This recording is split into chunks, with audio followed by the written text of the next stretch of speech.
Hindi pa tapos ang parusa para kina Bryce Hernandez at Henry Alcantara. Matapos ibakin sa serbisyo, kinasuhan naman sila ng LTO dahil sa paggamit ng pekeng lisensya. Ang detalye sa agenda report ni Andrea Salve. Panibagong asunto ang kahaharapin ng Alcantara-Hernandez tandem. Ang mga dating DPWH District Engineer sa Bulacan na sangkot sa maanumalyang flood control projects.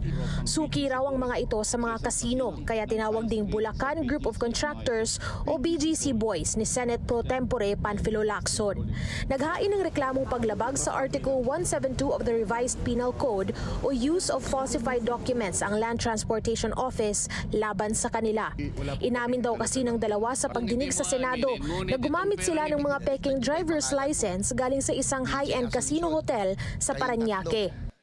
Bagamat may sinabi sila Henry Alcantara na yung lisensya ay binigay lamang ng Okada, hindi naman po nila tinatanggi na ginamit nila ang lisensyang yun.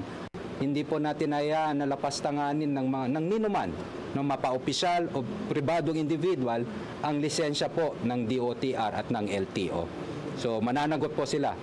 Hindi rin ligtas ang iba pang miyembro ng BGC Boys na sina dating DPWH Bulacan Construction Division Chief JP Mendoza, Engineer RJ Dumasig at ang contractor na si Edric San Diego. Sa mga susunod na araw, posible raw na isunod na rin ang mga reklamo laban sa kanila.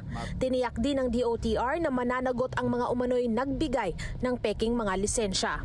Kailangan nila magpaliwanag, no? Base na rin sa pandinig sa Senado.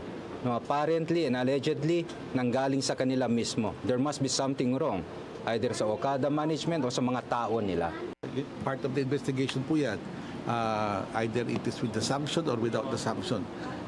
Titignan po natin yan.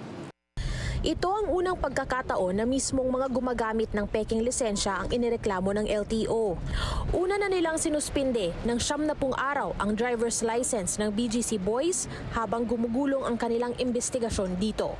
Para sa agenda, Andrea Salve, Billionaire News Channel.